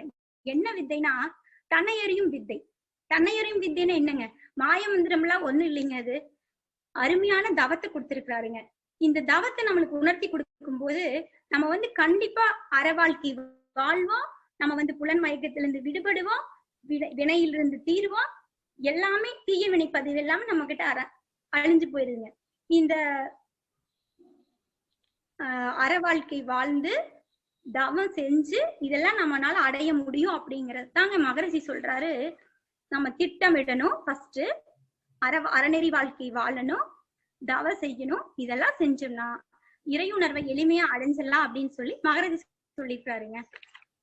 இது வரைக்கும் அதாவது வந்து இப்போ இறைநிலையில இருந்து தான் நம்ம வந்திருக்கிறோம். இறைநிலையில இருந்து சும்மா வரலீங்க, நம்ம களங்கத்தோட தான் வந்திருக்கிறோம். அதுதான் வந்து நம்ம மனிதன் சொல்லி சொல்றோம். இப்ப மனிதனா வந்த நம்ம இறைநிலை அடையணும் அப்படின்னு என்ன பண்ணணும்னா, இறைநிலை பிளஸ் களங்கங்கள் ஈக்குவல் டு மனிதன், மனிதன் மைனஸ் களங்கங்கள் ஈக்குவல் டு இறைநிலை. இதுவரையில் என் உரையை கேட்டுக்கொண்டுள்ள அனைவருக்கும் மிக்க நன்றி. வாழ்க வளமுடன். வாழ்க வளமுடன். வாழ்க வளமுடன் அம்மா, மிக்க நன்றி. அருள் துறைக்கு நேர்வழி என்ற அந்த பாடல், அப்பா சுவாமிஜி அவங்க ஒரு பாடல்லையே எவ்வளோ விஷயத்த உள்ளடக்கி இருக்காங்க அப்படிங்கிறது பெரிய ஆச்சரியமா இருக்குங்க. அதை அம்மா அவங்க தெளிவா எடுத்து சொன்னாங்க. அருள் துறைக்கு நேர்வழி, இதை எல்லாத்துக்கும் என்ன வேணும் அப்படின்னா ஒரு தக்க வழி அருட்குரு நம்மளுக்கு வேணும் அப்படிங்கறது சுவாமிஜி இந்த பாடல் மூலியமா சொல்லியிருக்காங்க. அதையும் அம்மா அவங்க தெளிவா எடுத்து சொன்னாங்க. அம்மா அவர்களுக்கு நன்றிகளை தெரிவித்துக் கொள்வோம். துணை பேராசிரியர் நித்திலவள்ளி அம்மா அவர்கள் வாழ்க வளமுடன். துணை பேராசிரியர் நித்திலவள்ளி அம்மா அவர்கள் வாழ்க வளமுடன். வாழ்க வளமுடன் அம்மா, மிக்க நன்றி. வாழ்க வளமுடன். அடுத்ததாக பொது சொத்து என்ற தலைப்பிலே துணை பேராசிரியர் அன்னபூர்ணி அம்மா அவர்கள் உரையாற்ற இருக்காங்க. அம்மா அவர்களை வாழ்க வளமுடன் என்று வாழ்த்தி வரவேற்போம். அம்மா உங்க மைக் டச் பண்ணிட்டீங்கன்னா ஆன் ஆயிக்கோங்கம்மா. வாழ்க வளமுடன். வாழ்க வளமுடன். கேக்குதுங்களா? கேக்குதுங்கம்மா. வாழ்க வளமுடன்மா. அம்மா கேக்குதுங்கம்மா. வாழ்க வளமுடன். வாழ்க வையகம். சரிங்கம்மா. வாழ்க வையகம், வாழ்க வையகம், வாழ்க வளமுடன். குரு வாழ்க, குருவே துணை. சிந்தனையை உடல் நலத்தை சீரமைத்து உய்வித்த குருவே வாழ்க. வாழ்க வளமுடன். இந்த மாலை நேர நிகழ்விலே ஜூன் இணையதள குடும்பம் திருப்பூர் மண்டலம் ஆசிரியர் பெருமக்களுக்கும் அமர்ஜோதி நகர் மனவளக்கலை மன்ற அறக்கட்டளைக்கும் மற்றும் இங்கு தொகுத்து வழங்கி கொண்டிருக்கும் அனைத்து பேராசிரியர்களுக்கும் மற்றும் சபையில் வீட்டிற்கும் ஆன்றோர் சான்றோர் பெருமக்களுக்கும் ஞான ஆசிரியர்களுக்கும் இனிய 3 மணி நேர வாழ்த்துக்களும் வணக்கங்களும். வாழ்க வளமுடன். ஒரு கவியோட, பாரதியார் கவியோட தொடங்குறேங்க. பாரத வீரர் மலிந்த நன்னாடு, மா முனிவோர் பலர் வாழ்ந்த பொன் நாடு, நாரதகான நலந்திகள் நாடு, நல்லன யாவையும் நாடுரு நாடு, பூரண ஞானம் பொழிந்த நன்னாடு, புத்தர் பிரானருள் பொங்கிய நாடு, பாரத நாடு பழம்பெரும் நாடே, பாடுவோம் இதை எமக்கில்லை ஈடே என்ற பாரதியார் கவிக்கிணங்க பல மகான்கள் வாழ்ந்த இந்த கொங்கு நாட்டில் நம் மகரிஷி அவர்கள் நம் வாழுங்காலத்திலேயே வாழ்ந்து நமக்கு அரிய பொக்கிஷத்தை கொடுத்துள்ள ஒரு சிற்றுரையை பற்றி நாம் இப்ப காண உள்ளோம். கலந்துரையாடல் செய்வோம். என்ன தலைப்புன்னு பார்த்தாங்க, என்ன கொடுத்த தலைப்பு பொது சொத்து. நம்மளுக்கு என்ன டக்கு ஞாபகம் வருதுங்க? ஆட்டம் பூட்டம் எல்லாம் சம்பாதிச்ச அம்மா அப்பா சம்பாதிச்ச சொத்து, தோட்டம், வீடு, வாசல், பங்களா மற்றும் பேங்க் பேலன்ஸ் எல்லாம் நிலைக்கு வருது. காரு, வீடு எல்லாம் இல்லைங்களா? அந்த சொத்து நாம அதையெல்லாம் பங்கு போட்டு எடுத்துக்கிற சூழ்நிலை தான் வருகிறது. முதல்ல சொல்லணும்னா தாத்தா பாட்டிக்கு பிரிச்சு கொடுக்கணும் அப்பா அம்மா, இல்லைன்னா நாமளாக அவங்க வாழ்ந்து முடிச்சதுக்கு அப்புறம் நாம பங்கு போட்டு பிரிச்சுக்கிறோம். அதே போல அவர்கள் செய்த பாவ புண்ணியமும் நம்மளுக்கு பதிவாக செயலுக்கு வரும். சொத்து எப்படி பங்கிக்கிறங்களோ அதே மாதிரி அவங்க செய்த பாவம் புண்ணியம் எல்லாம் கருமையத்துல பதிவா இருக்கு. பாவம் செய்தால் கஷ்டத்தை அனுபவிக்கிறோம், புண்ணியம் செய்தால் நல்லதை அனுபவிக்கிறோம். செயலுக்கேற்ற விளைவு மகரிஷியின் மீது செயலுக்கேற்ற விளைவு நிச்சயம்ங்க. அப்போ இந்த பதிவு ஏன் வருது? நம்ம அடிக்கடி நாம் சொல்லிக்கிறோம், நாம எல்லாம் நல்லதுதான் செய்யறோமே, நமக்கு மட்டும் ஏன் துன்பமே வந்துட்டு இருக்குன்னு அடிக்கடி நம்ம மனம் சஞ்சலப்படுது இல்லைங்களா? நாம் பயிற்சி பண்றோம், நல்லதான் பண்றோம், அரசியல் வாழ்றோம், அற வாழ்க்கை வாழ்றோம். நித்திலவள்ளி அம்மா சொன்ன மாதிரி அற வாழ்க்கை ஒழுக்கம் கடமை ஈகை என்று மனவளக்கலையில் பயின்று வந்திருக்கிறோம். அப்பவும் நம்மளுக்கு வருதுன்னு நாம் நினைக்கிறோம் இல்லைங்களா? அப்ப என்ன வருதுன்னா அது நம்ம முன்னோர்கள் செஞ்ச பதிவு தான். நல்லதா இருந்தா நல்லதை அனுபவிக்கிறோம், தீயதா இருந்தா கஷ்டத்தை அனுபவிக்கிறோம். அப்ப அதை எப்படி போக்கிக்கிறதுங்கிறது சுவாமிஜி தவம் நம்மளை தூய்மைப்படுத்திக்கிறாங்க. முன்ன புரியாம இருந்தோம், நம்மளுக்கு ஏன் வருதுன்னு. இப்ப நம்ம மனவளக்கலைக்கு வந்ததுக்கு அப்புறம் அது நம்மளுடைய நம்ம கருமா தூய்மை அடையுது, ஆன்மா தூய்மை அடையுது, கருமையம் தூய்மை அடையுதுங்கிற அளவுல நான் மனசை பக்குவப்படுத்திக்கிறேன் இல்லைங்களா? அதே மாதிரி இந்த சொத்து பங்கு வரும்போது நாம் ஒரு கொஞ்சம் சொத்து இருந்தாலும் அந்த சொத்தை நம்ம அக்கா தங்கைக்கெல்லாம் பிரிச்சு கொடுக்கறதுல நிறைய வீட்டுல பார்த்தா எனக்கு தெரிஞ்ச உறவினர் வீட்லயே பாத்தீங்கன்னா சொத்து நிறைய இருக்குது. ஆனா 5 பேரு கஷ்டப்படுறாங்க. அவங்களுக்கு 5 மக்கள், 5 பேரும் ஒரு கஷ்டமான சூழ்நிலையில தான் இருக்கிறாங்க. நான் அப்ப அடிக்கடி எனக்குள்ள கேட்டுக்குவேன், ஏன் இந்த பாகுபாடு இவங்களுக்குள்ள? இப்ப நல்லா இருக்கிறப்ப அந்த சொத்தை பங்கிட்டு பகிர்ந்து எல்லாரும் அவங்களும் நல்லா அனுபவிச்சு இவங்களும் நல்லதை அனுபவிக்கலாமே, இந்த சொத்து எவ்வளவு பிரச்சனை பண்ணுது அப்படின்னு அடிக்கடி நானே எனக்குள்ள கேள்வி கேட்டுக்கணும். சீக்கிரமா அவங்க வீட்டுல ஒரு நல்ல சூழ்நிலை வரணும்னு தவம் பண்ணும் போது வாழ்த்துவன்.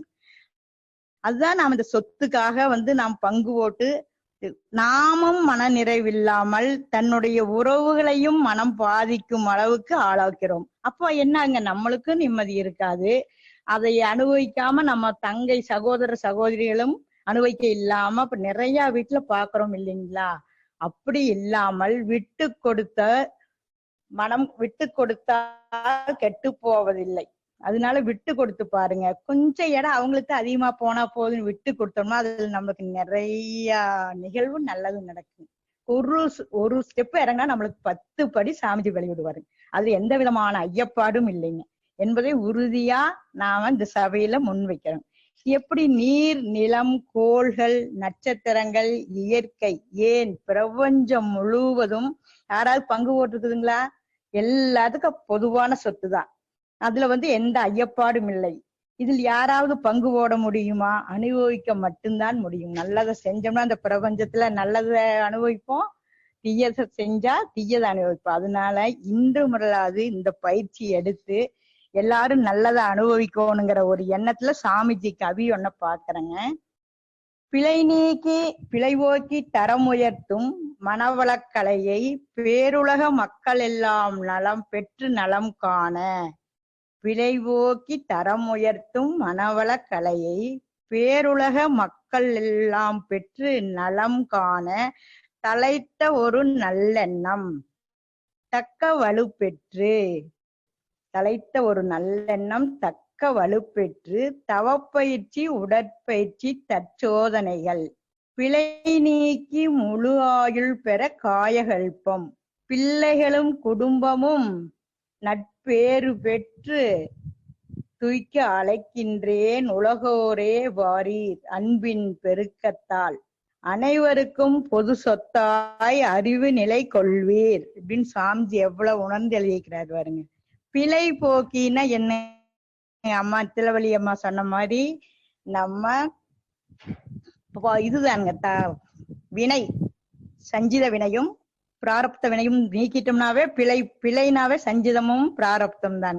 அதை போக்கினாவே நம்ம தரம் எவ்வளவு உயர்ந்துருங்க. தரம் உயர்ந்து மனவளக்கலையை பேருலக மக்கள் எல்லாம் பெறணுங்கிற ஒரு நல்ல எண்ணத்தோட நலம் காண தலைத்த ஒரு நல்லெண்ணம். சாமிஜிக்குள்ள தலைத்த எண்ணம் பாருங்க. நாம் மட்டும் பத்தாது, இந்த உலகம் முழுவதும் உலகத்தில் உள்ள அத்தனை கோடி மக்களும் நல்ல பெறணும் ஒரு நல்ல எண்ணத்தோட தக்க வலுப்பெற்று நாம தவம் பண்ணி நம்ம கருமையத்தை தூய்மை பண்ணி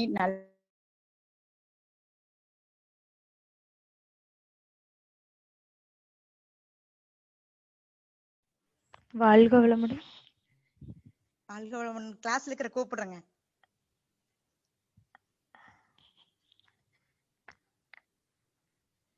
வாழ்க வளமுடன். கால் வந்துச்சு. வாழ்க வளமுடன். கேக்குதுங்களா? கேக்குதுங்கம்மா, பேசலாங்கம்மா. சரி சரி.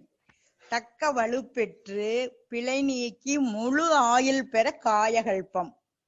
நல்ல தவமெல்லாம் பண்ணி நம்ம இதையெல்லாம் போக்கிட்டோம்னா முழு ஆயுள் வேணுங்க. உடல் நலம் நல்லா இருக்கு, மனவளம் நல்லா இருக்குது, முழு ஆயுளுக்கு சாமிச்சு கொடுத்த காயகல்பம். காயகல்பம் பெற்று பிள்ளைகளும் குடும்பமும் நம்மளும் பெற்று முதல்ல நம்ம குடும்பத்தை கொடுக்கணும்னு சுவாமி சொல்றாங்க. பிள்ளைகளும் குடும்பமும் 16 பேர்களும் நட்பேறுகளும் பெற்று துய்க்க அழைக்கின்றேன் உலகோரே அன்பின் பெருக்கத்தால் அனைவருக்கும் பொது சொத்தாய் அறிவு நிலை கொள்வீர் அப்படின்னு சாமிஜி சொன்ன கருத்துக்கு என்னங்க, நாம நான் எவ்வளவோ துன்பங்கள் அடிபட்டிருக்கிறேன். அதையெல்லாம் 10 வருஷமா பயிற்சி பண்ணத்தான் நான் நல்லா நேர்நிலையில வந்திருக்கிறேங்க. இன்னும் நிறைய பண்ணணும், நிறைய பாவத்தை எல்லாம் போக்கணும், தூய்மை அடையணும்னு வேண்டி நான் முதல்ல எங்க வீட்டுல என் குடும்பத்துல உள்ளவர்களுக்கு பயிற்சி கொடுக்கணுங்கிற ஒரு எண்ணத்துல எங்க வீட்டுக்காரர் கொஞ்சம் உடல்நிலை சரியில்லாம இருந்தாரு. அவரை கூட்டிட்டு போய் பயிற்சியில சேர்த்து விட்டேன். சேர்த்துருக்கு வாழ்த்தித்தான் அவரை வர வச்சனுங்க. இப்ப சொப்பமா வரமாட்டாரு. அவர் வாழ்த்தி மன்றத்துல எல்லாரும் வாழ்த்துவாங்க. வாழ்த்தித்தான் பயிற்சிக்கு வர வச்ச. அவர் பயிற்சி பெற்றுட்டு இப்போ நல்லா இருக்காருங்க. 1 வருஷ கிளாஸ்ல ஜாயின் பண்ணி நல்லா பயிற்சி எல்லாம் பெற்று நல்ல உடல் நிறைவா இருக்கிறாரு. தொடர்ந்து பயிற்சி செஞ்சிட்டு இருக்கிறாருங்க. அதே போல நம்ம எங்க வீதியில் உள்ள அனைத்து மக்களுக்கும் எல்லாத்துட்டையும் பக்குவமா சொல்லி அவங்க வர்றேன்னு சொல்றப்ப பேசி கண்பாவும் கனிவாவும் கோபமா பேசினா கூட பொறுத்து என்னையவே சொல்லுவாங்க நீங்க போறியா அப்படின்னு சொல்லி, அதெல்லாம் பொறுத்து கண்டிப்பா அவங்களும் ஒரு நாள் வருவாங்கிற ஒரு நல்ல எண்ணத்தோட அவங்கள கூப்பிட்டே இருந்தாலும் எங்க வீதியில கிட்டத்தட்ட எல்லா பேரும் பயிற்சி எடுத்தாச்சுங்க. எல்லா லேடிஸ் எடுத்துக்கிறாங்க. அவங்க எடுத்தாங்கன்னா அவங்க வாழ்க்கை துணைவரையும் கண்டிப்பா சேர்த்திடுவாங்க. அப்படி நல்ல உலகோரும் எடுக்க வேண்டும், உலக மக்கள் அனைவரும் எடுக்க வேண்டும் அன்பின் பெருக்கத்தால் அனைவருக்கும் பொது சொத்து அறிவு நிலை கொள்வீர். இந்த அறிவு நிலை வரணுங்க. அனைவரும் எடுக்கணும். அனைவரும் எடுத்து முதல் நாம தூய்மை பெற்று நம்ம உடல் நலம் பெற்று நம்ம கருமையத்தை தூய்மை செய்து நம்ம வீட்டை தூய்மை செய்து நம்ம ஊரை தூய்மை செய்து உலகத்துக்கு இந்த பயிற்சி கொடுக்கணும். ஐயா கூட சொன்னார் அன்னைக்கு கிளாஸ்ல, உலக மக்கள் அனைவருக்கும் எப்ப நாம பயிற்சி கொடுக்கறது, உலகத்துல இத்தனை கோடி மக்கள் இருக்கிறாங்க, ஒவ்வொருத்தரும் இத்தனை பேருக்கு கொடுத்தா கூட பத்தாது, நல்ல முடிவு நல்ல சிறப்பா எடுக்கணும்னு மதன் ஐயா சொன்னதை கேட்டு என்ற மனம் அப்படியே நெகிழ்ந்துருச்சுங்க. அப்படி செய்ய நம்மளுக்கு நமக்கு வேண்டியது நினைப்பது எல்லாம் நடக்கணும். எதுவுமே சாமிஜி கேட்க வேண்டியது இல்லைங்க, நம்ம கடமையை மட்டும் செஞ்சா போதும். நான் இப்ப போற வர மன்றத்துல ஒரு அன்பர் வீட்டுக்கு திருமணத்துக்கு போறதுக்காக ரெடியா இருந்தேன். மன்றம் தூரமா இருக்கறதுனால என்னை அழைச்சிட்டு போறதுக்கு யாரும் இல்லையே, சரி பரவாயில்ல போக முடியலையேன்னு விட்டுட்டேங்க. அப்ப பார்த்தா கரெக்டா நான் வீட்டை கிருஷ்ணமூர்த்தி கேட்கலாமான்னு நினைச்சேன். அவர் காலையிலே போயிட்டு வந்திருப்பாரு. மணி 11 ஆச்சு, நீ வேண்டான்னு விட்டுட்டு கதவை நீக்கிறேன் பாருங்க. அப்படியே குருவாட்ட கார்ல நம்ம வீட்டு முன்னாடி நின்னாரு. எனக்கு ஆச்சரியம்னா ஆச்சரியம். என்னடா இப்படி நான் இப்பதான் நினைச்சோமே சுவாமிஜி மாதிரி நிக்கிறாங்களேன்னு அப்படியே சந்தோஷத்துல நான் நல்ல சந்தோஷம் என்னால பொறுக்கவே முடியல. எவ்வளவு ஒரு மன நிறைவு. நம்ம நினைக்கவே இல்லையே சாமிஜி எப்படி நம்மளுக்கு அனுப்பி வச்சு. அவர் இருக்கிறது வெள்ளியங்காட்டுல, நாம இங்க கதவை நீக்கிற கொஞ்சம் மிஞ்சினா கூட நம்ம வீட்டை தாண்டிதான் அவரை பார்த்திருக்க முடியாது. கரெக்டா நான் கதவை நீக்கிறதுக்கு அவர் அங்க நிக்கிறதுக்கு அளவில்லா பேரின்பம் அடைஞ்சாருங்க. அதுதான் தவம் பண்ணி நான் அடைஞ்ச பேரின்பம். சுவாமிஜி எப்படி கொடுத்துக்கிறாங்க, நியாயமானது சுவாமிஜி கண்டிப்பா நிறைவேற்றுவார். நியாயமானத நிறைவா கொடுப்பாரு நம்மளுக்கு. அந்த அளவுல அவர் எனக்கு கல்யாணத்துக்கு கூட்டிட்டு போனாரு. போயிட்டு வரும்போது நான் அவர் சொல்லிட்டே வந்தேன். அப்படி அந்த நிலை வரணும்னா நாம எல்லாரும் பயிற்சி எடுத்து நம்மளுடைய உறவுகள் அனைவருக்கும் இந்த பயிற்சியை கொடுத்து சொந்த பந்தம் எல்லாத்துக்கும் ஜாதி மதம் இல்லாம நம்ம மகிழ்ச்சி பாமர மக்களின் தத்துவ ஞானிங்க. ஏழை முதியவர் பணக்காரர் சிறியவர் அப்படிங்கறதுல எதுவும் இல்லை. ஜாதி மதம் எதுவும் இல்லாம சிறப்பா நம்மளுக்கு உயிரும் உடலும் இருந்தா போது வா நீ பயிற்சிக்குன்னு சொல்ற அளவுல பாமர மக்களின் தத்துவ ஞானிதான் நம்ம சுவாமிஜி அவர்கள். அப்ப அந்த இதை நம்ம எல்லாத்துக்கும் எடுத்து கொடுக்கும் போது நம்மளுக்கும் நம்ம கருமையும் தூய்மை அடையும், அவங்களும் தூய்மை அடையும் போது அது எல்லாத்துக்கும் ஒரு பிரபஞ்சமே காந்த களம், நல்ல காந்த களமா உருவாகும். எப்படி நம்ம பாருங்க, இப்ப நாம நீர் நிலம் எல்லாம் நம்மளுக்கு ஏதாவது பங்குங்களா? எல்லாத்துக்கும் சாமி பிரபஞ்சம் நட்சத்திரங்கள் கோளல் ஏன் இயற்கை எவ்வளவு நம்மளுக்கு கொடுக்குதுங்க. எல்லாத்தையும் நாம அனுபவிக்கிறோம். பொது சொத்து தான் அது. அது யாராவது பங்குவோடவோ கேட்கவோ முடியுமா? அனுபவிக்க மட்டும்தான் முடியும். அதே மாதிரி எல்லா பொது சொத்தா கொண்டு வந்தோம்னா நாம நிறைவா இருக்கலாங்க. அப்ப எப்படி இருக்குன்னு தெரியுங்களா? சாமிஜி கவி ஒண்ணு பாருங்க. கதவிருக்கும் தாழ்பாலும் இருக்கும், அன்று கள்ளனில்லை பூட்டில்லை சாவியும் இல்லை. கதவிருக்கும் தாழ்பாலும் இருக்கும், அன்று கள்ளனில்லை பூட்டில்லை சாவியும் இல்லை. மதம் இல்லை, ஜாதி இல்லை, இனமும் இல்லை.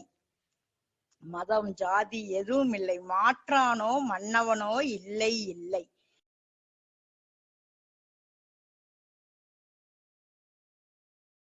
விதவிதமாய் காய் விரட்டுவதற்கு மற்றவரை காவல் இல்லை. நிதநிதமும் மென்மேலும் மனித வாழ்வில் நிலையுயர்ந்த விஞ்ஞானம் பயனாய் நிற்கும். கதவு இருக்கு, நம்ம எல்லாரும் அந்த நிலைக்கு வந்துட்டு என்னங்க பயிற்சி எடுத்து எந்த பதிவும் இல்லாம தூய்மையா உலகமே அந்த தூய்மையா இருக்கும்போது கதவும் இருக்கு, தாழ்பாலும் இருக்கும். ஆனா கள்ளன் இருக்க மாட்டானுங்க. பூட்ட வேண்டியதில்லை, சாவி. கள்ளன் இல்லைன்னா நம்ம கதவை பூட்டணுமா? சாவி வேணுங்களா? வேண்டியதில்லை. கதவும் இருக்கு, தாழ்பாலும் இருக்கும். அன்று கள்ளன் இல்லை, சாவியும் இல்லை. மதமும் இல்லை, சாதியும் இல்லை. மதம் ஏதாவது இருக்குங்களா? எந்த மதம் இல்லை. நம்ம பயிற்சிக்கு போறதுக்கு சாதி மதம் மொழி எந்த வேறுபாடும் இல்லைங்க. இனமும் இல்லை. எந்த இனமா இருந்தாலும் பயிற்சிக்கு வந்துக்கலாங்க. உடலு உயிர் இருந்தா போதும், வா பயிற்சிக்கு அப்படிங்கிற முறையில தான் நம்ம பயிற்சி கொடுக்கிறோம். மாற்றானோ மன்னவனோ இல்லை இல்லை. அப்படி இருக்கும்போது மாற்றானோ மன்னவரோ யாரும் தேவையில்லைங்க. விதவிதமாய் காய்கனிகள் விளைந்து இருக்கும். அப்ப எப்படி இருக்குங்க? எல்லாரும் எண்ணமும் தூய்மையா இருக்கும்போது பிரபஞ்சம் முழுவதும் நல்ல தூய அலைகளே பரவி இருக்கும். அப்ப விதவிதமாய் காய்கனிகள் விளைந்து இருக்கும். விரட்டுவதற்கு மற்றவரை காவல் இல்லை. யாரையும் நாம் நல்ல எண்ணம், நல்ல ஒழுக்கம் அறம் வாழ்க்கை வாழும்போது எப்படி இருக்குங்க? விரட்டுவதற்கு யாரை காவல் வைக்க வேண்டியது இல்லைங்க. அந்த சூழ்நிலை கண்டிப்பாக சுவாமிஜியை கொடுத்த பயிற்சி எடுக்கும்போது எல்லாத்துக்கும் கிடைக்கும்.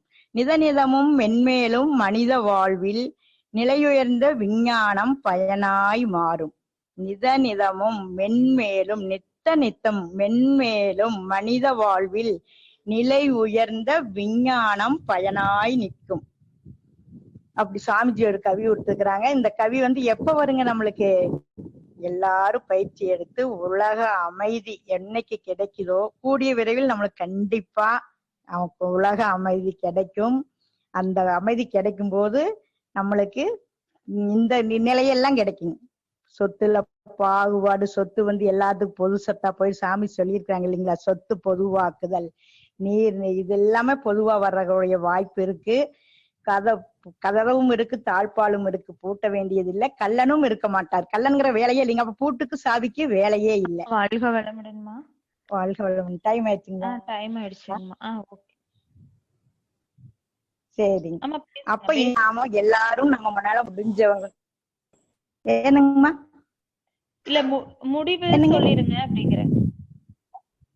சரிங்க சரிங்க சரிங்க. அப்ப இந்த நிலை எல்லாரும் பயிற்சி எல்லாரும் இந்த நிலை வரும்போது மென்மேலும் வளர்ந்து நம்ம நாடு, ஊர், உலகம் எல்லாம் அமைதி கிடைச்சு மன நிறைவா வாழக்கூடிய காலம் விரைவில் கிடைக்கும். எல்லாரும் பொது சொத்தாய் மதித்து நாம நல்லதொரு கருத்தையே கொள்வோம். இனிமேல் சொத்துக்கு தகராறு பண்ணக்கூடிய நிலை மாறி நல்ல காலம் உருவாகும் சுவாமிஜி அருளால் என்று வாழ்க வளமுடன் என்று வாழ்த்தி வணங்குகிறேன். வாழ்க வளமுடன். வாழ்க வளமுடன்மா. வாழ்க வளம். மிக அருமையான உணர்வு பூர்வமான உரை அம்மா அவங்க கொடுத்திருக்காங்க. அன்னபூரணி அம்மா அவங்க. அதாவது பொது சொத்து அப்படிங்கிற தலைப்புல இந்த பிரபஞ்சத்துல இருக்கிற எல்லாமே அதாவது பஞ்சபூதங்கள், பிரபஞ்சத்துல இருக்கிற ஒரு சின்ன சின்ன இந்த நம்ம வாழ்ற நிலம், இது எல்லாமே பொது சொத்தா இருக்குது. ஆனா உன்னோடது என்னோடது அப்படின்னு அடிச்சுக்கிறோம். பதவிக்கு ஆசை, இது மாதிரி எல்லாம் இருக்கிறத நம்ம இந்த மனவளக்கலை பயிற்சி எடுத்துக்கிறது மூலியமா அது கண்டிப்பா அது மாறுபடும் அப்படிங்கிறத நிறைய பாடல்கள், சுவாமிஜி எழுதின பாடல்களை வச்சு விளக்கம் கொடுத்தாங்க. அதே போல அவங்களுடைய பிராக்டிக்கலா நடந்தத அவங்க சொல்லி கல்யாணத்துக்கு போகும்பொழுது ஐயா ஒருத்தங்க கார்ல முன்னாடியே நின்னாங்க. அது எல்லாமே ரொம்ப அற்புதம். நம்மளும் அந்த மாதிரி தவம் பண்ண பண்ண நம்ம நினைக்கிறது கண்டிப்பா நடக்க ஆரம்பிக்கும் அப்படிங்கறது அம்மா தெளிவா சொன்னாங்க. ரொம்ப நல்லா இருந்ததுங்கம்மா. மகிழ்ச்சி. வாழ்க வளமுடன். துணை பேராசிரியர் அன்னபூர்ணி அம்மா அவர்கள் வாழ்க வளமுடன். துணை பேராசிரியர் அன்னபூர்ணி அம்மா அவர்கள் வாழ்க வளமுடன். நன்றிங்கம்மா. வாழ்க வளமுடன்.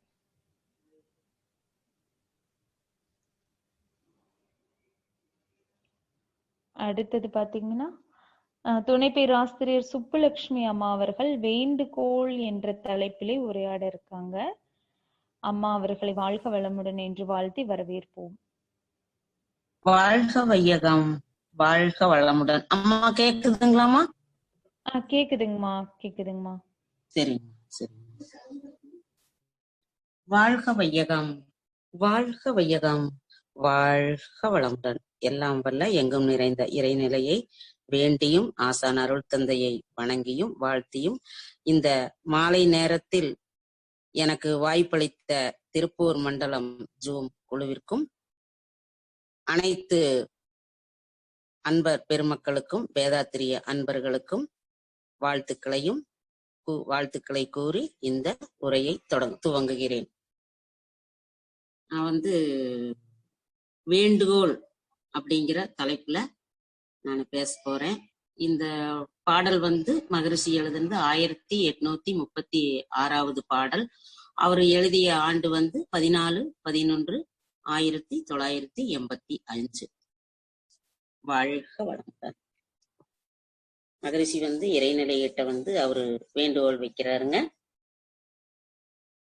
இறைவா இறைவா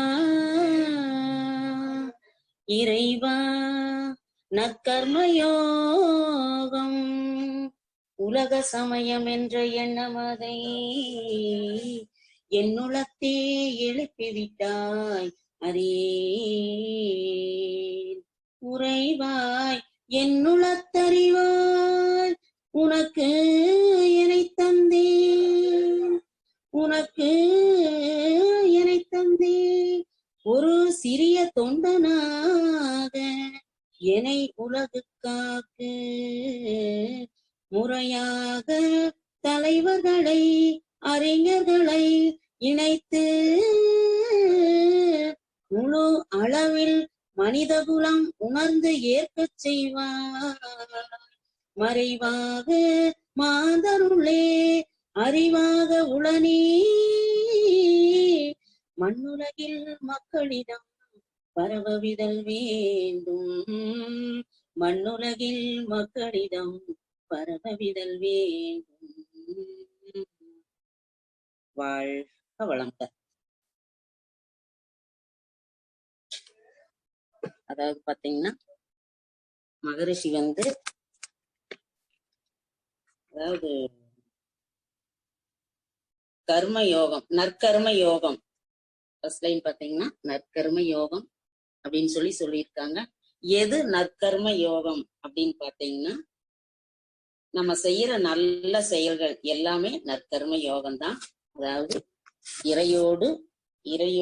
அறிவோடு செயலை இணைத்து செய்வது நற்கர்ம யோகம். யோகம் அப்படிங்கிறது பாத்தீங்கன்னா நல்ல செயல்கள். சரி, கர்மயோக வாழ்க்கை என்பது நல்ல செயல்களை, பிறருக்கு துன்பம் தராத செயல்களை செய்வதுதான் நற்கர்ம யோகங்க. அதுக்கு மகரிஷி எதெல்லாம் நல்ல செயல்கள் அப்படின்னு சொல்லி கொடுத்திருக்காரு. அதுக்கு ஃபர்ஸ்ட் அவர் எடுத்துக்கிட்டது ஐந்தொழுக்க பண்பாடு. ஐந்தொழுக்க பண்பாட்டிலேயே புதியதொரு பண்பாடு உலகுக்கு வேண்டும், போதை போர் பொய்ப்புகை ஒழித்து அமல் செய்வோம். இதுல பாத்தீங்கன்னா புதிய பண்பாடு இந்த உலகத்துக்கு வேண்டும்னு சொல்லியிருக்காரு. அதுல இந்த 4 தீய செயல்களை செய்யக்கூடாது. அப்ப பிறருக்கு துன்பம் தராத எல்லா செயலுமே நல்ல செயல்கள் தான், நற்கர்மம் தான். அதை சுருக்கி இரண்டொழுக்க பண்பாடா கொடுத்திருக்காருங்க. நான் எனது வாழ்நாளில் யாருடைய உடலுக்கும் மனதுக்கும் துன்பம் தர மாட்டேன், துன்பப்படுவோருக்கு என்னால் முடிந்த உதவிகளை செய்வேன் அப்படின்னு சொல்லி இரண்டொழுக்க பண்பாடா சுருக்கி கொடுத்திருக்கிறாருங்க. இப்ப நிறைய தலைவர்கள் இத எப்படி இந்த இவர்கிட்ட இந்த எண்ணெய் எப்படி வந்திருக்குது அப்படின்னு சொல்றாருங்க. அதாவது இறைவன் வந்து மகரிஷியோட மனசுல வந்து இந்த நற்கர்மம் அப்படிங்கிற அந்த எண்ணத்தை வந்து எனக்குள்ள எழுப்பிட்டாய் அறிவேன் அப்படிங்கிறாரு. எனக்குள்ள நல்ல செயல்களை இந்த சமுதாயத்துக்கு இந்த உலக மக்களுக்கு செய்யணும் அப்படின்னு சொல்லி எனக்குள்ள இந்த எண்ணம் வந்துருச்சு, இதை நான் அறிவேன் அப்படின்னு சொல்லி இறைவன் கிட்ட கேட்கிறாரு. எனக்குள்ள வந்து என்னையே உனக்கு தந்து விட்டேன், எனக்குள்ள வந்து என்னுள்ள நீ இருக்கிற, எனக்குள்ள நீ, உனக்குள்ள நான், என்னோட எண்ணத்துல நீ உறைந்து இருக்கிற, உனக்கு என்னை நான் தந்துட்டேன், நானும் நீ ஒண்ணுதான் அப்படின்னு சொல்லி சொல்றாருங்க. ஒரு சிறிய தொண்டனாக என்னை உலகுக்கு ஆக்கு அப்படிங்கிறாரு. ஒரு சிறிய தொண்டனா இந்த உலகத்துக்கு வந்து நற்கருமங்களை செய்யணும் அப்படின்னு சொல்லி சொல்றாரு. இதுக்கு வந்து என்ன செய்ய முடியும்னா, அவர் வந்து தனியா எந்த செயலும் செய்ய முடியாது, தனியா வந்து அவராக வந்து எந்த செயலும் செய்ய முடியாது. அதனால வந்து உலக தலைவர்கள் இணையணும், அறிஞர்கள் இணையணும், இணைந்துதான் இந்த செயலை செய்ய முடியும். அப்பதான் இந்த மனித குலத்துக்கு போய் சேரும். எத்தனையோ தலைவர்கள் அறிஞர்கள் இருக்காங்க, நிறைய நூல்கள் எழுதி இருக்கிறாங்க. அப்ப என்ன இருந்தாலும் வந்து அவங்களால வந்து இதை செய்ய முடியல. இப்ப இந்த இரண்டொழுக்க பண்பாடு அப்படிங்கிறது பாத்தீங்கன்னா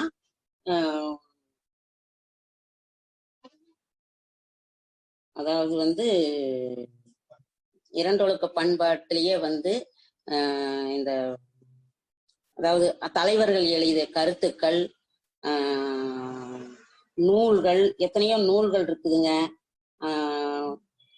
இதைய எத்தனையோ நூல்கள் அறிஞர்கள் பெருமக்கள் எழுதி இருக்கிறாங்க. நிறைய வந்து ஆன்மீக சம்பந்தப்பட்ட, அதாவது ஆன்மீக சம்பந்தப்பட்ட நிறைய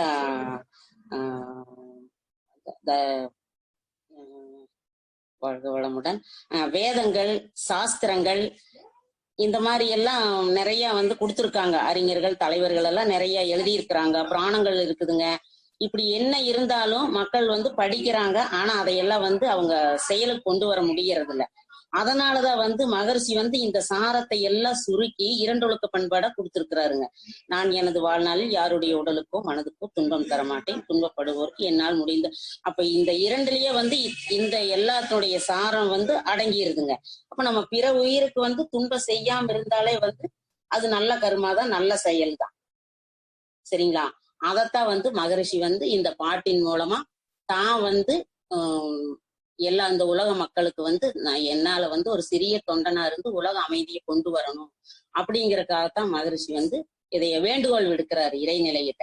அப்ப முறையாக தலைவர்களையும் அறிஞர்களையும் இணைத்து முழு அளவில் மனிதகுலம் உணர்ந்து ஏற்க செய்யும். மனிதகுலம் வந்து அவ்வளவு சீக்கிரம் ஏத்துக்காது. அப்ப இந்த தலைவர்கள் மூலமாகவும் அறிஞர்கள் மூலமாகவும் அவங்க உணர்ந்தாதான் இதை வந்து மக்கள்கிட்ட கொண்டு போக முடியும். அப்ப மக்கள் வந்து இந்த மனித குலம் வந்து இதை வந்து உணர்ந்து ஏத்துக்கணும். அப்பதான் வந்து உலக அமைதி வருங்க. அப்போ இறைநிலை வந்து எல்லா உயிர்களிடத்தையும் நிறைஞ்சிருக்குது. மறைவாக மாந்தருளை அறிவாக உளனி. எல்லா உயிர்களிடத்தும் எல்லா மக்களிடத்தும் இறைநிலை வந்து அறிவா நிறைஞ்சிருக்குது. அதனால வந்து இந்த தலைவர் மூலமாகவும் அறிஞர்கள் மூலமாகவும் அவங்க உணர்ந்துட்டாதான் எளிமையா ஈஸியா வந்து இந்த மக்கள்கிட்ட வந்து இத வந்து கொண்டு போக முடியும். இந்த நற்கர்ம யோகம் அப்படிங்கிற ஒரு விஷயத்த உலக பொது அறநெறி சமயம், உலக பொது அமைதி அப்படிங்கிற ஒரு விஷயத்த வந்து உலக மக்களுக்கு கொண்டு போக முடியும். அதனாலதான் வந்து மகரிஷி வந்து இறைநிலைகிட்ட வேண்டுகோள் விடுக்கிறாருங்க. மண்ணுலகில் மக்களிடம் பரவ விடல் வேண்டும். இந்த தலைவர்கள் மூலமாகவும் அறிஞர்கள் மூலம் அவங்க ஏத்துக்கிட்டாதான் இதை வந்து மக்கள்கிட்ட ஈஸியா கொண்டு போக முடியும் அப்படின்னு சொல்லியிருக்காருங்க.